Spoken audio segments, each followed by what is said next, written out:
Qui croire que croire, c'est la question fondamentale. En fait, c'est une question qui nous concerne tous et qui concerne tous les sujets. Ça concerne la politique.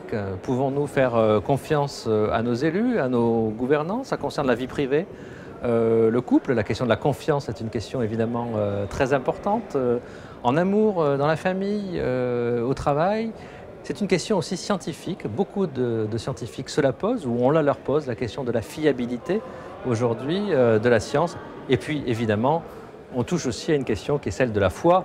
Et les États généraux du christianisme vont servir d'ouverture en quelque sorte à l'année de la foi proposée par l'Église catholique, même si évidemment cette question de la foi et de la fiabilité et de la confiance, c'est une question qui concerne non seulement les catholiques, mais je dirais tous les chrétiens, c'est les États généraux du christianisme, et qui concerne en réalité tous les citoyens.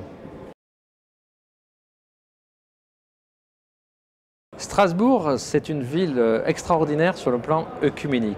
C'est une ville où les catholiques sont très présents, c'est une ville où les protestants sont très présents, et je vous annonce déjà qu'il va y avoir des très bonnes surprises à l'occasion de ces États généraux du christianisme. Des murs vont tomber, nous y travaillons, je ne peux pas encore vous en dire plus, il faudra venir à Strasbourg pour le voir sur place. Donc Strasbourg, c'est une ville qui a énormément de sens du point de vue du dialogue entre les chrétiens de toute sensibilité. Ce que nous voulons, c'est décloisonner les christianismes. Chacun vient avec ses convictions très fortes. Les catholiques viennent en catholiques, les protestants viennent en protestants, les orthodoxes en orthodoxes, et puis tous ceux qui ont envie de se poser des questions autour du christianisme viennent aussi. Évidemment, Strasbourg, c'est aussi la capitale européenne. On est en pleine crise européenne. On essaie de se sortir de ce bourbier non seulement financier, mais aussi, je dirais, de cette question, de cette crise du sens que traverse aujourd'hui l'Europe. Le fait d'aller à Strasbourg, c'est évidemment un acte extrêmement fort et extrêmement volontaire. Et puis, je me permets d'ajouter aussi à l'intention de tous ceux qui ne connaissent pas encore l'Alsace, ça va être un événement d'abord extrêmement agréable à vivre dans le cœur historique de Strasbourg, place Kléber, un chapiteau, des tentes, un événement éclaté dans le cœur historique de Strasbourg, à la cathédrale, dans les temples, dans les églises. Ça va être d'abord un événement magnifique dans une ville extrêmement agréable à découvrir, à habiter, à traverser pendant quelques jours.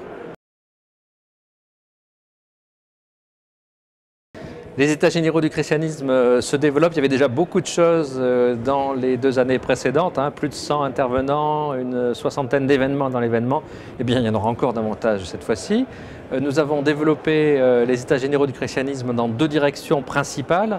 La première direction, c'est évidemment la famille. Il y aura une journée complète destinée aux familles le samedi, un parcours famille assez complet toute la journée du samedi, et puis une proposition spirituelle plus forte avec des ateliers pour découvrir différentes formes de prière, avec aussi une dimension spirituelle ancrée dans les arts vivants. Les États généraux du christianisme deviennent un festival aussi, un festival d'art vivant, évidemment à l'intérieur du christianisme. Il y a des créations contemporaines extrêmement intéressantes qui posent des questions de société je crois aujourd'hui très brûlante en ce qui concerne par exemple le dialogue islamo-chrétien, en ce qui concerne par exemple la capacité que nous avons à nous approprier notre patrimoine biblique. Bien, tout cela sera au cœur des États généraux du christianisme. Ce n'est pas seulement un colloque, ce n'est pas seulement un congrès, c'est un événement vraiment qui concerne tous les chrétiens dans toute leur sensibilité et dans toute leur vie aussi, leur vie affective, leur vie intellectuelle, leur vie spirituelle et leur goût pour l'autre.